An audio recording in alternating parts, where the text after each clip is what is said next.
Metro Manila at iba pang karatig na probinsya patuloy na makararanas na malalakas na pag-ulan dahil sa epekto ng habagat. Panibagong low pressure area may posibilidad na ma-develop bilang isang ganap na bagyo ayon sa Pag-asa. Level ng tubig sa Marikina River mahigpit pa ring binabantayan. Ikalawang alarma nakataas pa rin. Ilang mga binahang residente sa Maynila dinala muna sa mga evacuation centers. Ilang ilog sa Bulacan umapaw na dahil sa malalakas na pag-ulan, pero ibang residente ayaw pa ring lumikas.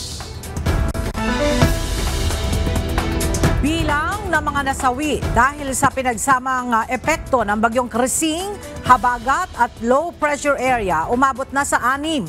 Pinsala sa infrastruktura pumalo na sa mahigit 413 million pesos. At Pangulong Ferdinand Marcos Jr. nakipagpulong kina U.S. Secretary of State Marco Rubio at Defense Secretary Pete Hegseth. Alyansa ng Pilipinas at Amerika muling pinagtibay.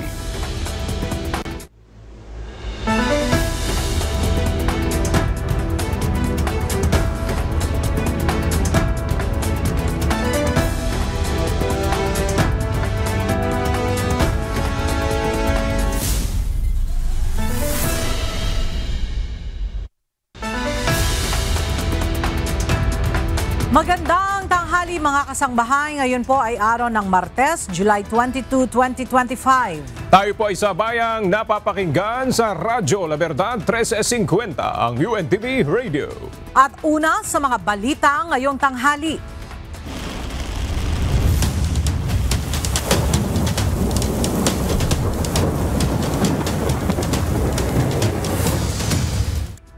Umakyat na sa 6 na tao ang bilang ng naitalang patay, bunsod ng pananalasa ng nakaraang bagyong Krising at epekto ng habagat sa bansa. Base sa latest report ng National Disaster Risk Reduction and Management Council o NDRRMC, may ilan din ang naiulat na sugatan at mayroong mga nawawala. At para sa detalye, makibalita tayo kay Ryan Lacanlale live. Ryan, sa mga lugar na itala itong mga casualty na nai-report ng NDRRMC?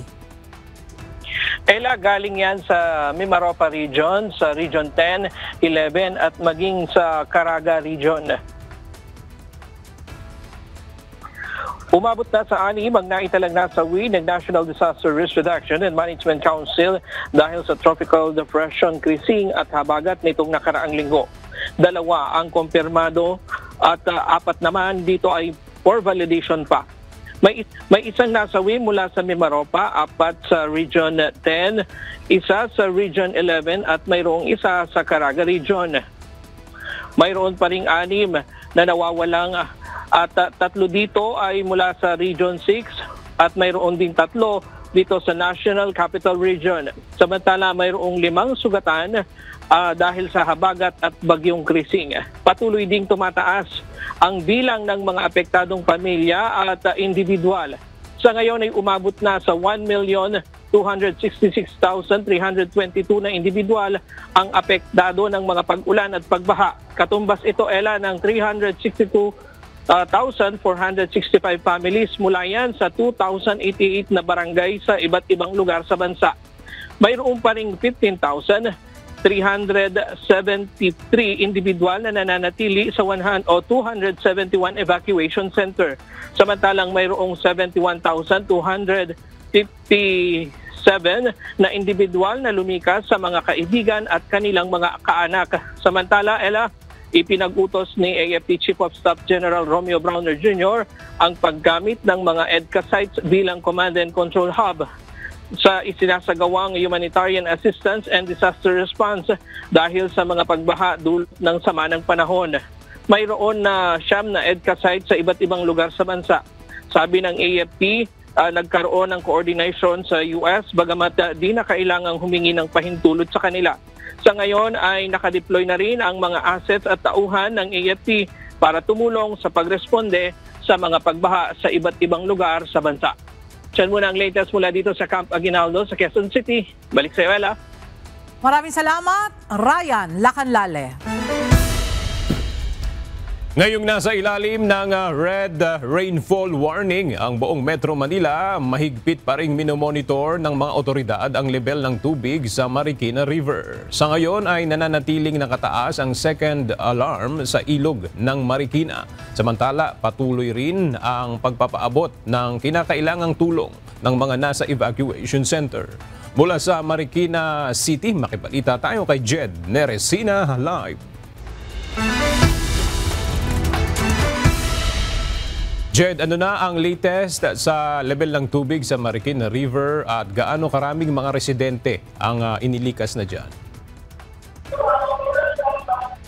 Magandang tanghali, Aga. As of 11:33 a.m. kanina, nasa 16 meters na yung level ng tubig sa Marikina River.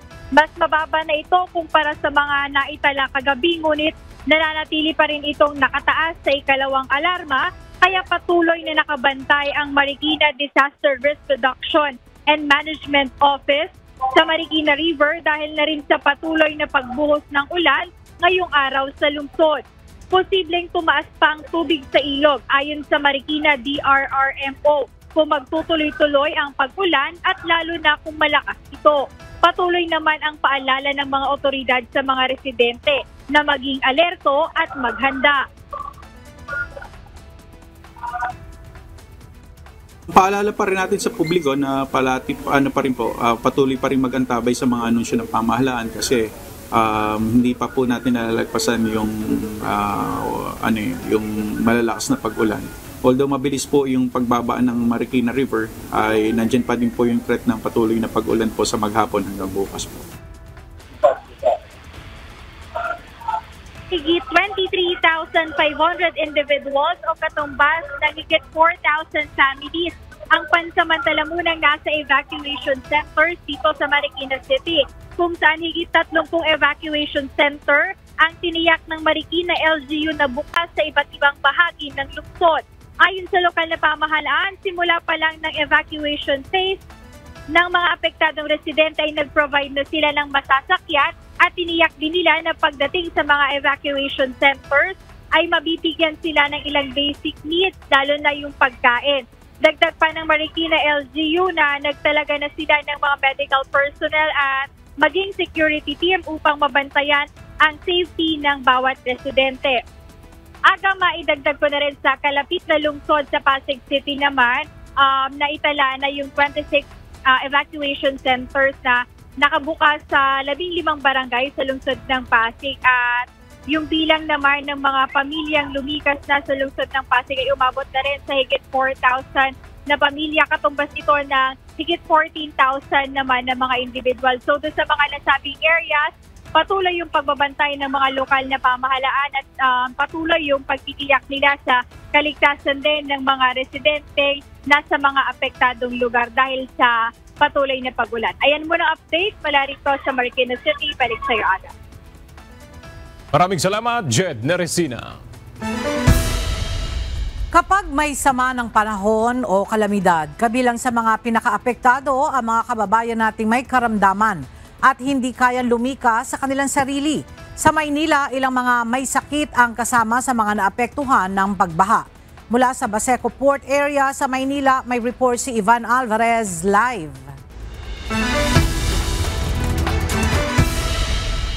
Ivan, paano ang ginagawa sa mga may sakit na mga residente na apektado ng baha dyan sa Maynila? Yes, Ella, ayon sa mga residente na nakausap natin kanina sa Maydelpan Sports Complex kagabi ay inilikas sila ng mga rescue personnel mula sa kanilang barangay at ngayon ay pinatuloy sa evacuation center.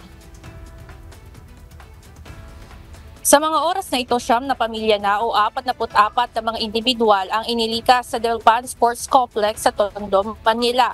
Ilan sa mga residenteng ito ay may mga karamdaman. Kasama na rito ang apo ni Nanay Mona Magno. Anya, dahil abot hanggang bewang ang baha sa kanilang tirahan, sumama na sila sa mga rescue personnel na nag-ikot sa kanilang lugar kagabi. Maganda naman kasi nakakatulog siya, hindi siya makakagala. Kasi kahit may kasi gumagala siya, masakit na sa ulo. Ay ngayon, tayo dinila ko na rito, mahirap na eh. Maraming mga daga na umaano sa amin. Samantala, ayon sa mga social worker na nakabantay sa Dalpan Sports Complex, pagdating sa mga individual na mayroong mga sakit, nakamonitor ang mga social worker at Red Cross upang tugunan ang kanilang mga pangangailangan. So sa ngayon po, yung mga patients po natin is okay naman po sila sa loob ng tents nila, pero lumabas lang po sila para mahanginan, malamigan. Pero kapag may mga magkaroon po ng problema or hindi natin na-expect na mga pangyayari, ready naman po yung office natin para tawagan yung mga emergency hotlines. Samantala dito naman sa Baseco Port area sa Manila, 153 families na ang inilikas o katumbas yun ng 660 na mga residente kung saan bukas na ang 3 palapag nitong naturang paaralan kung saan ini-evacuate yung mga residente dito sa may Baseco Port area. Yan muna ang update mula dito sa Maynila. Balik sa inyo dyan, Ella.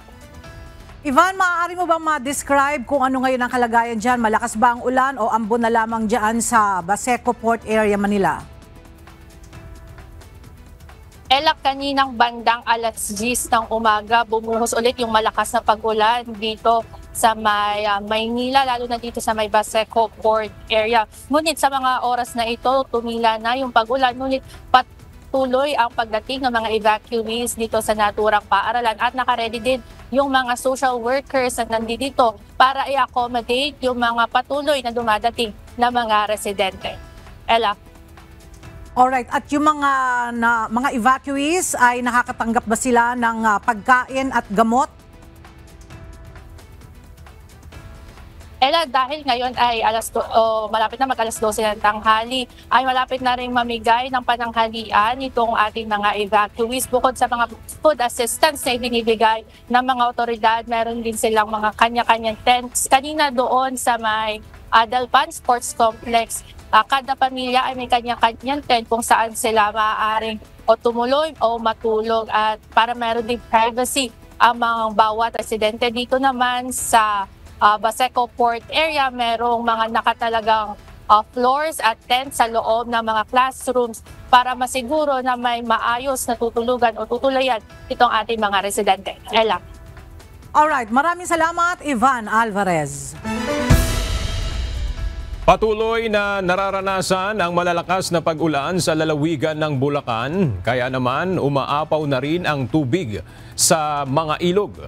Pero sa kabila nito, may ilang mga residenteng malapit sa ilog ang ayaw pa ring lumikas. Mula sa Malolos, Bulacan, makibalita tayo kay Nestor Torres live.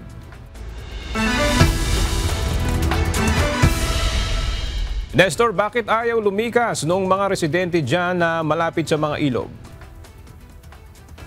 Magandang tanghali aga, kabilang ng mga residente dito sa Bulacan ay sanay na sila sa baha at hindi na maiwan yung kanilang mga gamit sa bahay. Kaya naman ito yung karaniwang dahilan kung bakit sa kabila ng mataas na tubig baha ay mas pinipili nila na manatili sa kanilang mga bahay kaysa lumikas sa mga designated evacuation center na itinalaga sa lalawigan ng Bulacan.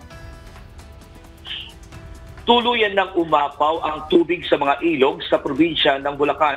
Pero sa kabila nito, marami pa rin sa mga residenteng nakatira sa tabi ng ilog ang ayaw pa rin umalis kahit pinalilikas na sila papunta sa evacuation center. Tulad ni Cheche Santiago na nakatira sa tabing ilog. Anya, kaya pa niyang tiising mag-asawa na nakababad sa baha dahil may upuan pa silang may higaan. Bandang alas 3 po, ayun na po, wala na kami matulugan. Wala naman po kami lilipatan. Saan po ba kami mag-evacuate? Wala po. Kahit sa school? Mayroon naman pong bangko na inihigan, okay naman po kami doon. Dadalawa lang naman po kami. Bawat layer po tinataas ko na. Katwiran ng iba kaya ayaw lumikas dahil nakapagtaas naman sila ng gamit. Alalahanin lang nila na baka madulas sa bahay dahil sa baha. Gabi pa lang, taas kami ng gamit, medyo bagya-bagya pa lang. Nga naman, kasi kami ganito na. Plus nga, dahil tiles kasi madulas. Sila alam bota, ako lang nakabota. Kasi nga, baka kumadula mas mataas ngayon. Kahapon di pa nalubog to, nung dumidilim, mapasok na. Buti nga may taas kami. May pakitulog pa nga kami, yung mga kapitbahay namin. Pakiusap ng mga binahang residente na mabigyan sila ng ayuda o mapuntahan sa bahay, lalo na at marami sa kanila na hindi na makapasok sa trabaho. Samantala, isang 89 anyos naman na matandang babae ang natrap sa loob ng kanyang kwarto sa gitna ng mataas na baha. Ayon sa kasambahay niya kasambahay ng matanda, nalak ng matanda itong pinto dito sa may kanilang sala at hindi makalabas dahil sa takot na lumusong sa tubig. Ikaw lang ang paraan, lumusong ka na, lang paraan. Ikaw lang, daw mo lakto. Sige na ho, pakiusap lang.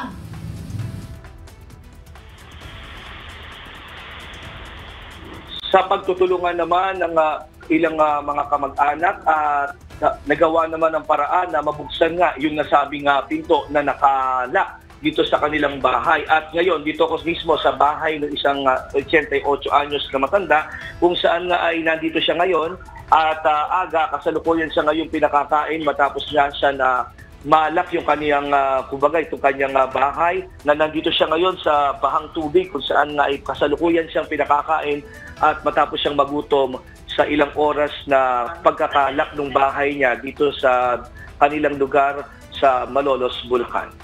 At yan muna ang ating latest live, Aga, mula dito sa Bulacan. Balik sa iyo.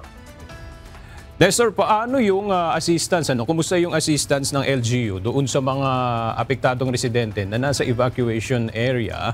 Yung pagkain, yung gamot, at maging doon sa mga ayaw lumikas. Gaya nung binabanggit mo, may mga residente dyan na mas naisip pa nila na manatili sa bahay. Paano naman yung assistance din ng LGU doon sa mga ganong residente? Sa ngayon, Aga, ito nga yung nagiging katwiran ng mga residente. Kung ayos silang lumikas, ang nabibigyan lang talaga ngayon ng mga relief packs ay yung mga nabigyan din ng DSWD ng ayuda kahapon. At nagpunta nga dito si DSWD Secretary Rex Gatchalian kung saan nga ay nagpamigay ng mga family food packs at ready-to-eat food dun sa ilang lugar sa Balagtas at maging sa Bukawi, Bulacan. Pero ay naman sa Provincial Social Welfare and Development at ang mga MSWDO dito sa Bulacan ay magbibigay naman sila ng mga ayuda pa na naka-schedule dun sa mga iba pang mga apektado ng baha. At yun din yung planong gawin ng LGUs kung saan na nga ay magpupunta sa mga evacuation center dito sa Bulacan para magbigay ng relief. Pero talagang kailangan na nila ngayon dahil karamihan ngayon sa mga taga-Bulacan ay nawalan nga ng trabaho dahil sa epekto ng habagat at sinabayan pa ng high tide at pagbaha sa lalawigan. Aga. Maraming salamat, Nestor Torres. Kanselado ngayon ang biyahe ng ilang bus sa Parañaque Integrated Terminal Exchange o PITX, bunsod ng mga pagbaha sa ilang mga lugar. Samantala, kanselado rin ang ilang domestic at international flights, bunsod ng masamang lagay ng panahon. Mula sa PITX, makibalita tayo kay Asher Cadapan Jr. live. Asher, ano-anong mga biyahe dyan sa PITX ang kanselado at mayroon bang mga stranded na pasahero dyan? Tiniyak ng pamunuan ng Parañaque Integrated Terminal Exchange o PITX na walang stranded na pasahero dito sa kabilaya ng mga ilang nakansilangang biyahe dahil nga sa masamang panahon. Ilang maagang biyahe ang nakansila sa PITX dahil sa mga pagbaha sa mga kalsada sa iba't ibang lugar. Kabilang dito ang ilang biyahe sa Baguio City, San Jose Baliwag at Olongapo City kung saan karamihan ay dahil sa mga pagbaha sa North Luzon Expressway o NLEX. Habang kaninang alas 7 ng umaga ay kinansela rin ang mga biyahe ng mga bus mula sa PITX papunta sa Cavite City dahil sa pagbaha sa Noveletas, Cavite. Gayun din ang modern jeepney na biyaheng Tanza dahil din sa flooded areas. Ibinahagi naman ng pasaherong si Lerma Ombrog ang biyahe nito kanina mula sa Cavite, partikular na mula sa Binakayan papunta ng Bacoor.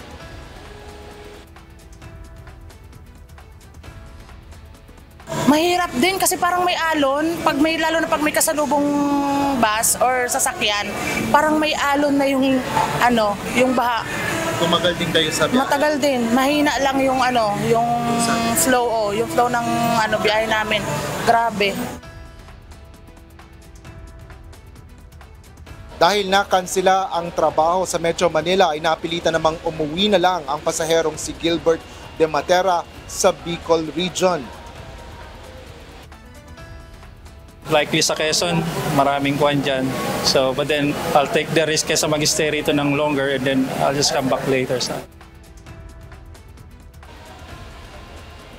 Sa kasalukuyan ay may mga biyahe na rin papunta or may mga biyahe pa rin papunta sa Bicol at wala pang napaulat na canceled trips sa rehiyon. Samantala, ilang flight sa iba't ibang paliparan sa bansa ang nakansela dahil sa masamang panahon. Batay sa tala ng Civil Aviation Authority of the Philippines o CAAP, kanselado ang ilang biyahe ng Cebu Pacific Air at Philippine Airlines sa pagitan ng Maynila at Katiklan, Aklan, gayon din ang flights sa Manila at Hanoi, Vietnam. Habang may naitala rin ang CAAP na diverted domestic flights na ipinatupad ang Cebu Pacific Air, Air Asia at isang pribadong biyahe ng eroplano.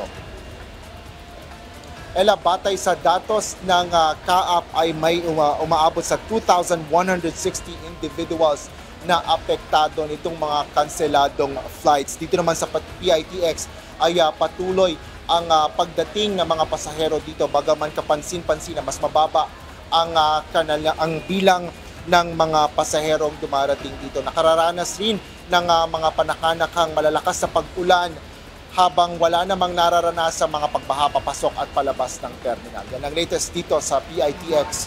Balik sa iyo, Ella.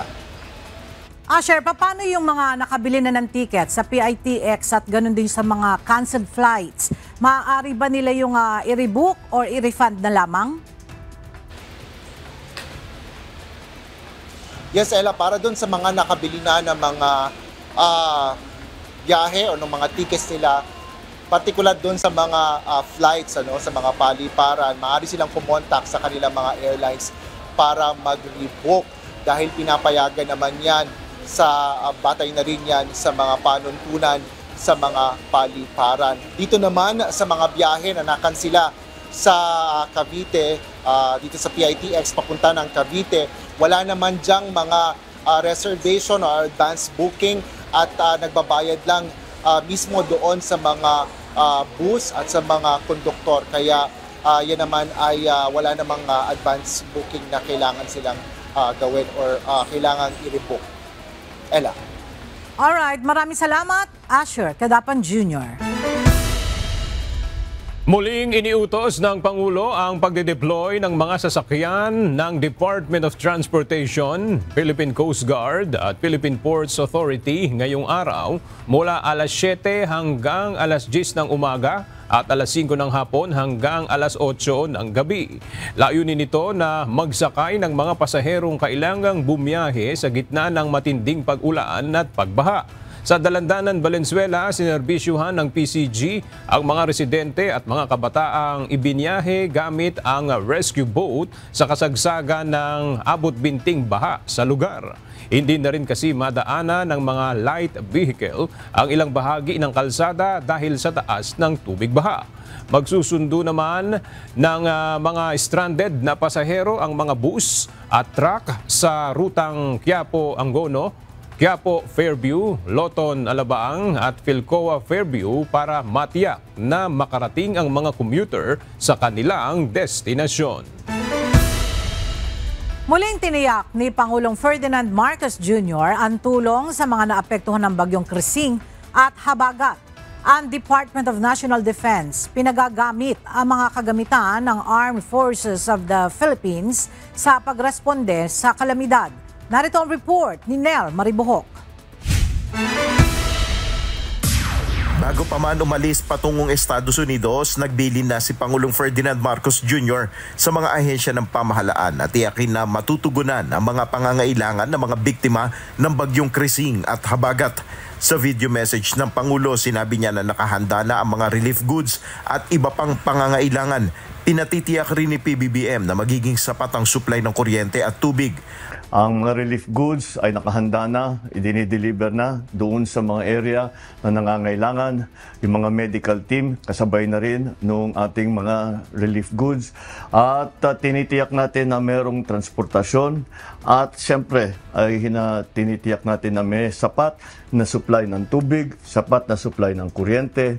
At lahat ito ay para sa pangangailangan ng mga naging biktima nitong pagbaha at malakas na ulan. Ay naman kay Defense Secretary Gibo Teodoro, 24/7 silang nakabantay sa sitwasyon sa mga lugar na apektado ng kalamidad.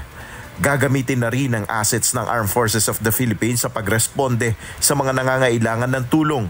Ako po'y kausap si General Bronner sa ating Armed Forces of the Philippines at i-coordinate din po niya ang mga kinakailangan na tulong sa US Indo-PACOM upang magamit po ang EDCA facilities at iba't ibang mga kagamitan na kinakailangan na katulong ng ating Armed Forces of the Philippines upang makaresponde. May mensahe naman si Pangulong Marcos sa ating mga kababayan sa gitna ng patuloy na nararanasang sama ng panahon. Pakiusap ko lang po sa inyo ay pakinggan nyo po ang mga sinasabing advisory ng inyong LGU, ng national government at pakisundan lang po para naman matiyak natin na hindi kayo malagay sa alanganin. Nandito kami lagi upang magbigay ng lahat ng serbisyo na kailangan sa harap ng hamon ng climate change. Nel Maribuhok, UNTV News and Rescue, Diyos ang aming sandigan, serbisyo publiko ang aming pinahalagahan. Inatasan ni Transportation Secretary Vince Dizon ang mga kontraktor ng mga flagship project ng gobyerno na iayos ang mga debris mula sa mga konstruksyon upang hindi ito maging dahilan ng pagbara sa mga daluyan ng tubig. Narito ang report ni Benedict Samson.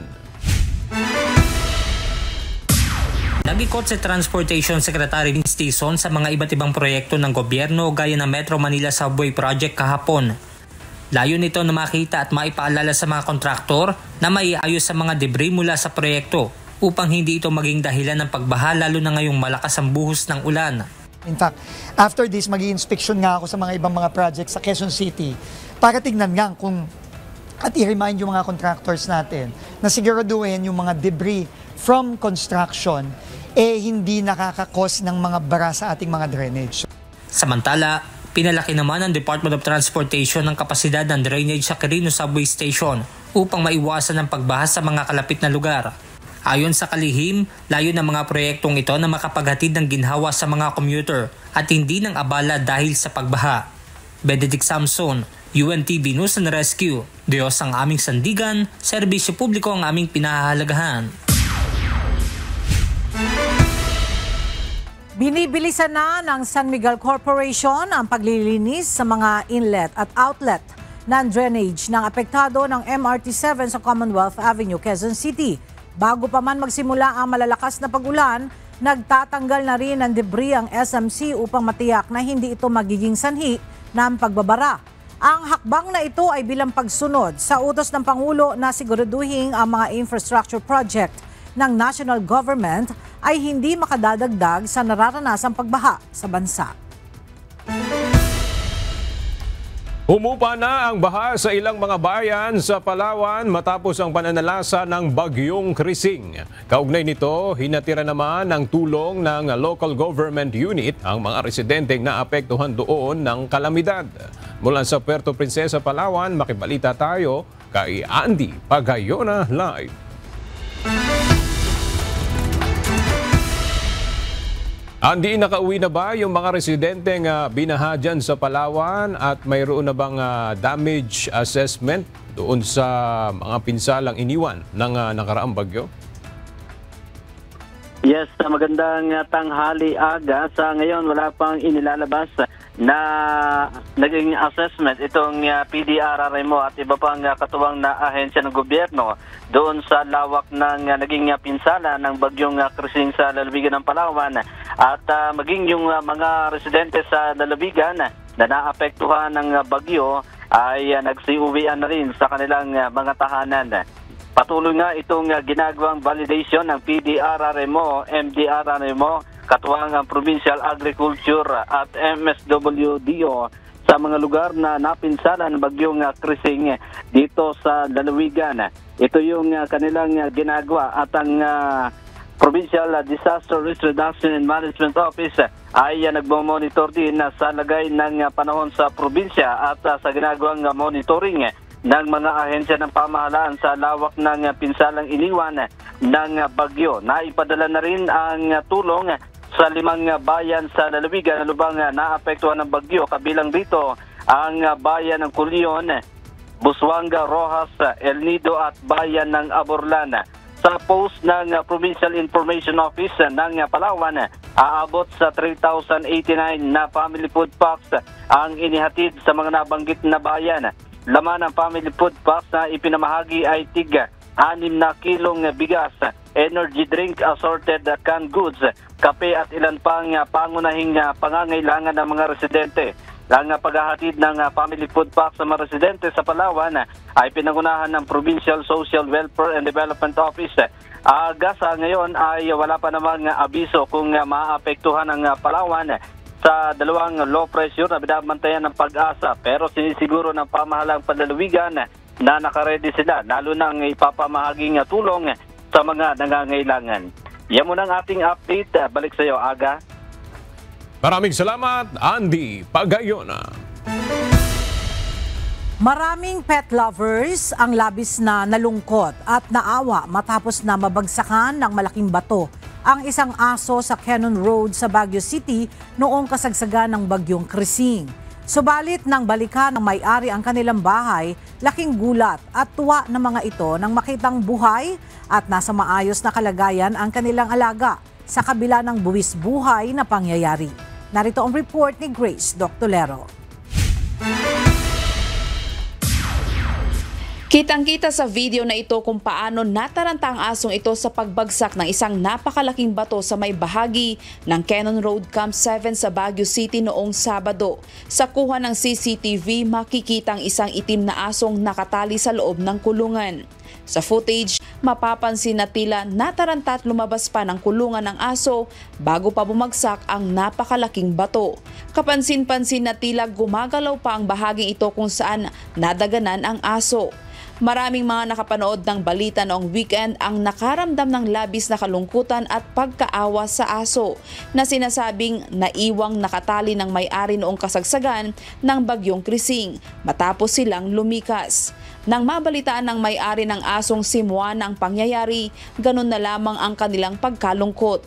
Pero laking gulat ng mga ito nang bumalik sila sa kanilang bahay noong araw ding yaon. Dito nila nadiskobring buhay pa pala si Moana at walang tinamong anumang sugat o bali ang kanilang alaga. Kwento pa ng may-ari kay Moana, hindi napuruhan ng malaking bato ang aso dahil naproteksyonan ito ng kanyang kulungan kung saan siya nakatali.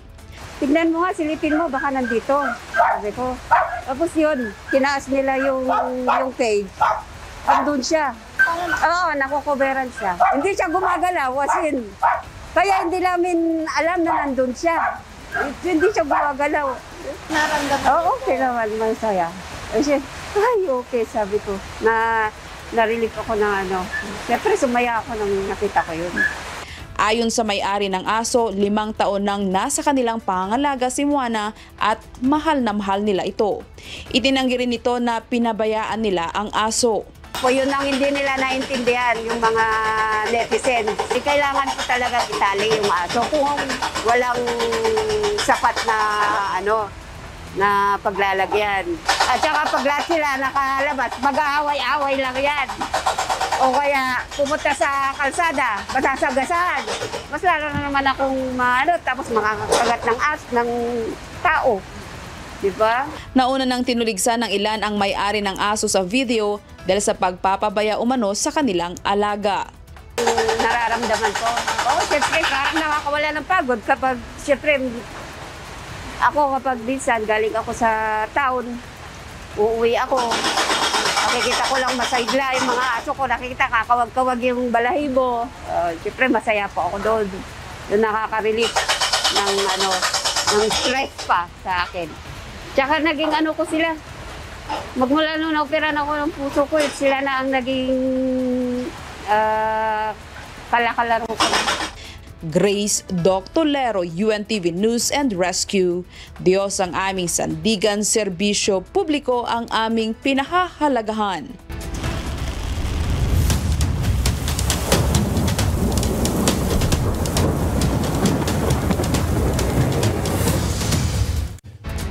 Bumalik na sa kanilang mga bahay ang ilang residente sa Tumana, Barangay Bagong Silangan, Quezon City matapos humupa ang tubig baha sa kanilang lugar. Ilan sa kanila naglilinis na ng kanilang mga bahay habang patuloy pa ring nakaalerto sa lagay ng panahon.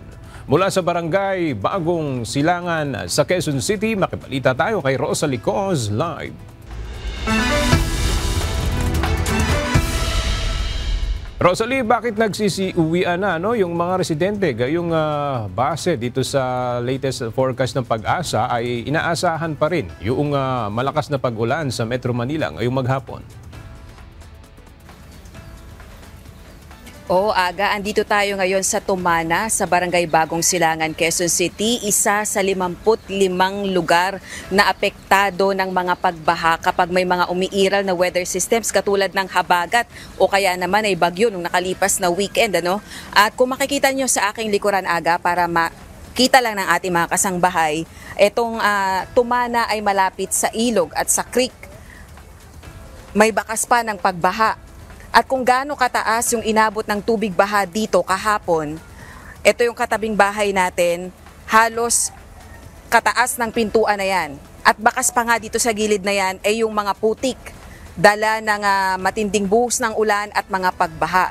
Ngayon, pagpunta natin dito kaninang umaga, may mga kababayan tayo na bumalik na dito. Bagamat marami pa rin sa kanila ay mga nasa evacuation center, pero yung ilan sa ating mga kababayan ay pinili ng bumalik sa kanilang tirahan para makapag-umpisang makapaglinis. Katulad ng itong nakita nyo sa aking likuran, nagsimula ng maglaba itong pamilya na ito na galing din sa evacuation center kanina. Ngayon, meron tayong isa sa mga kababayan natin na makakapanayam sa oras na ito, si Ms. Charmaine Ariola, na 2019 pa nanunuluyan dito at isa sa mga hamon nila taon-taon na kapag merong mga pagbaha at mga pag-ulan at bumabaha sa kanilang lugar, nag-e-evacuate sila at lumilikas.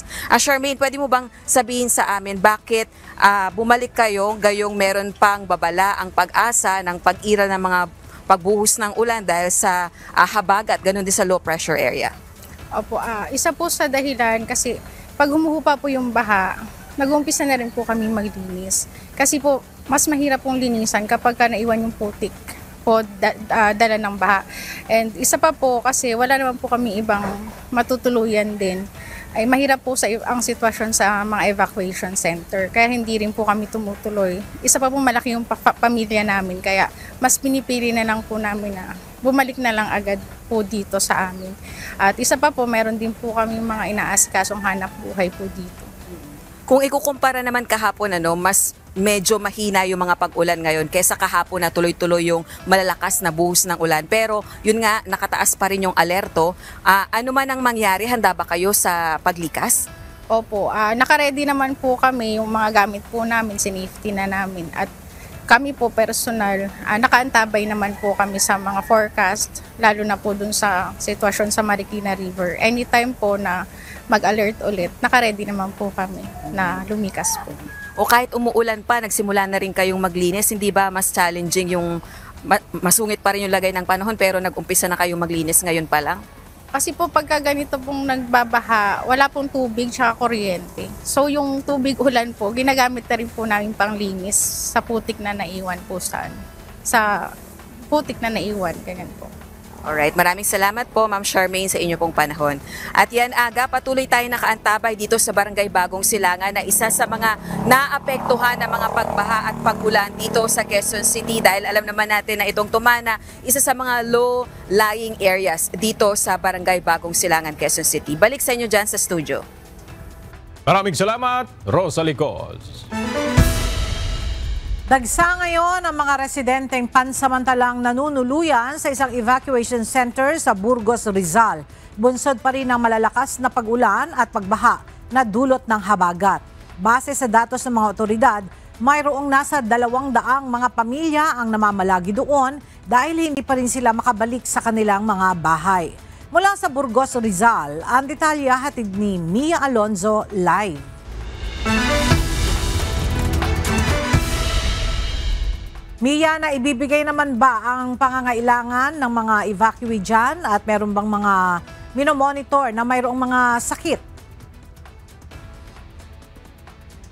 Magandang tanghali, Ella. Base na naman sa nakausap natin ng mga namumuna sa mga evacuation center, wala naman sa kanila na namumonitor na mayroong sakit o may mga malalang karamdaman. At base rin sa naging pakikipag-usap natin kay DSWD Secretary Rex Gatchalian sa mga naging pag-iikot niya sa mga evacuation center, particular na nung kahapon, pagpunta niya sa Bulacan, maging sa Pampanga, hanggang sa mga oras na ito dito sa Burgos sa Rizal, pati sa 4 na mga napuntahan na niya, wala naman aniya silang nakita o nabalitaan o naipaulat na mga may sakit na mga nanunuluyan sa mga evacuation center. Sakali man aniya ay meron din naman ng mga medic o mga gamot na nakaantabay para sa pangangailangan ng mga residente.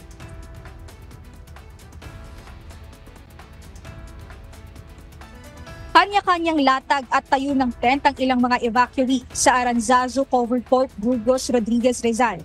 Halos iisang pwesto ang iniikutan ng bawat pamilya na lumikas ngayon sa naturang lugar. Ayon sa ilang mga residente, dahil sa matinding pag-ulan dulot ng habagat, kahit hindi ganun kakomportable ay pinili nila na lumikas dahil wala rin anima silang tutulugan sa kanilang bahay dahil sa matinding baha.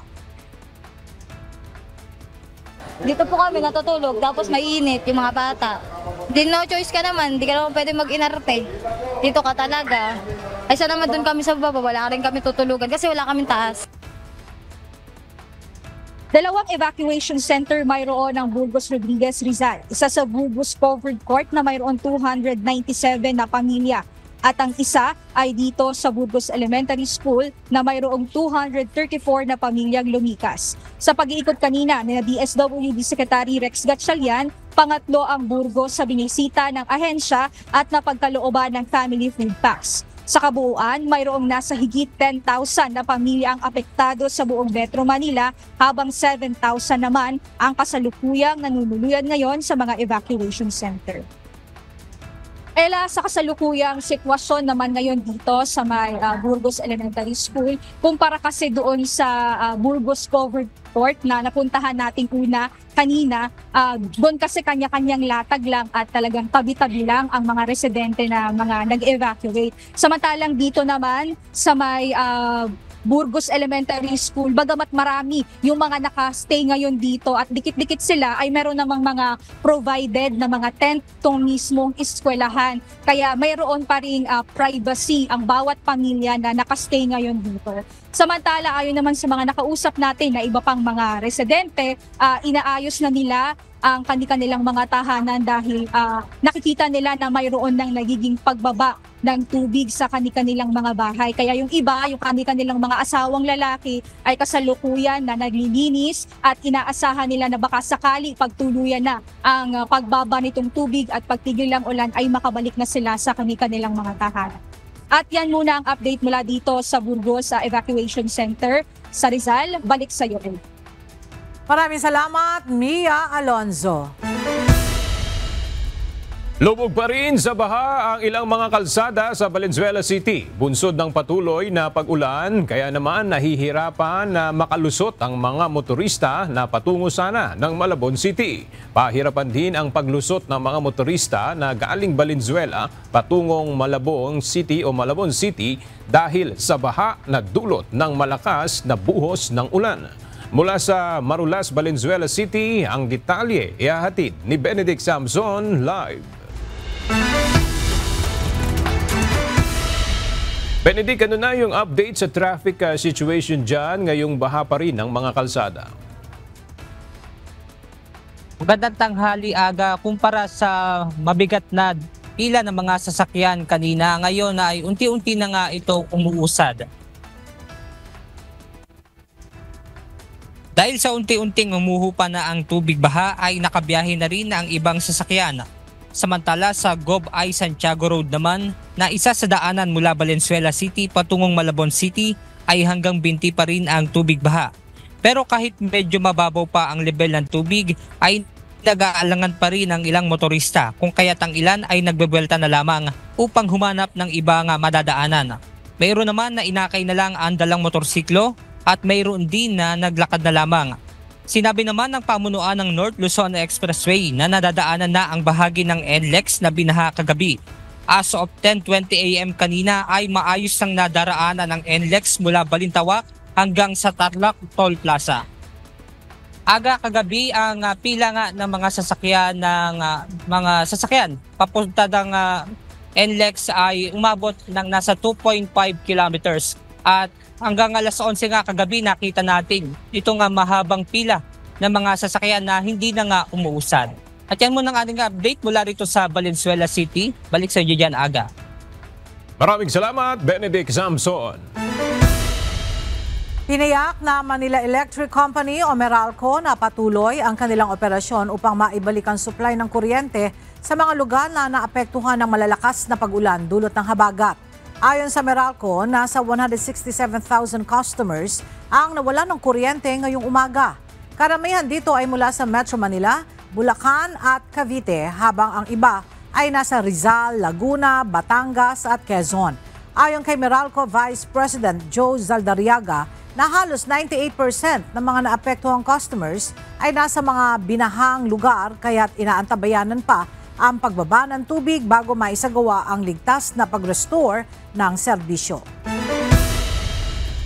Dahil sa walang tigil na buhos ng ulang dala ng Southwest Monsoon o hanging habagat, ipinag-utos na ni Department of the Interior and Local Government Secretary John Vic Remulla sa mga local chief executives na apektado ng pag-ulan ang pagpapatupad ng forced evacuation para sa kaligtasan ng bawat isa. Hiling din ng kalihim na iprioridad sa paglikas ang nasa vulnerable groups tulad ng mga bata, matatanda at mga may kapansanan. Inatasan din ni Remulla ang Philippine National Police at Bureau of Fire Protection na alalayan ang lahat ng apektadong local chief executives para sa pagpapatupad ng forced evacuation. May higpit na tagubili ni Remulla sa mga LGU na makipag-ugnayan sa Regional Disaster Risk Reduction and Management Offices at Department of Social Welfare and Development para sa relief distribution. Paalala ni Secretary Remulla, sundin ang operation list o protocols para sa maayos na pagpapatupad ng bawat bagay na dapat gawin sa panahon ng sakuna. 3 low-pressure area ang binabantayan ngayon ng Pag-asa sa loob at labas ng Philippine Area of Responsibility. Isa sa 2 LPA sa loob ng PAR ang may malaking tsansa na ma-develop bilang isang tropical depression sa susunod na 24 na oras. Habang ang isa pa ay may katamtaman o medium chance na maging bagyo. Samantala, nasa labas pa ng PAR ang isang LPA at patuloy na minomonitor ng Pag-asa.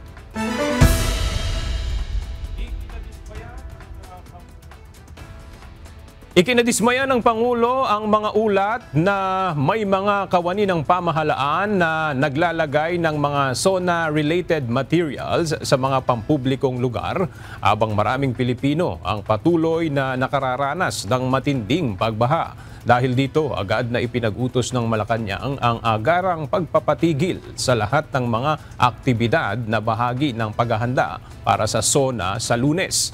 Ang Department of Public Works and Highways at lahat ng kaukulang ahensya ay inaatasang ituon ang buong atensyon at puwersa sa pagtugon sa pagbaha at pagsasagawa ng relief operations. Sa pahayag ni Executive Secretary Lucas Bersamin, sinabi nito na nagbigay na ng direktiba ang Pangulo sa lahat ng ahensya ng pamahalaan na kumilos para tiyakin ang kaligtasan at kapakanan ng mga Pilipino, lalo na sa panahon ng krisis.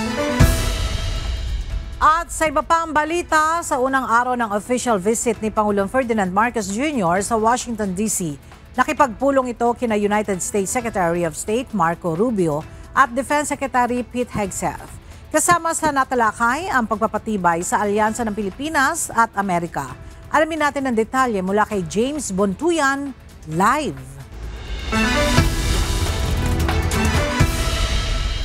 James, ano ang mga napag-usapan sa pakikipagpulong ni PBBM sa dalawang US officials? Ella, unang nakipagpulong si Pangulong Ferdinand Marcos Jr. kay US Secretary of State Marco Rubio upang paigtingin at patibayin ang kanilang paninindigan sa malayang paglalayag at ang pagbabantay na rin sa kaligtasan sa Indo-Pacific region. Binigyan din ng dalawang lider ang kahalagahan ng pagpapatatag ng alyansa ng Pilipinas at Amerika sa gitna ng mga banta sa rehiyon. Sa isa pang makasaysayang pagkakataon, formal ding tinanggap ni US Secretary of Defense Pete Hegseth si Pangulong Marcos sa Pentagon. Sa seremonya ng may full military honors, pinagtibay ng dalawang panig ang 70 taong Mutual Defense Treaty. Ayon kay Hegseth, mahalaga ang pagpapatuloy ng modernisasyon ng Armed Forces of the Philippines. Kabilang sa mga tinalakay ang pagpapalawak ng joint military exercises gaya ng balikatan, pag-deploy ng mga makabagong sandata at pag-upgrade ng defense systems.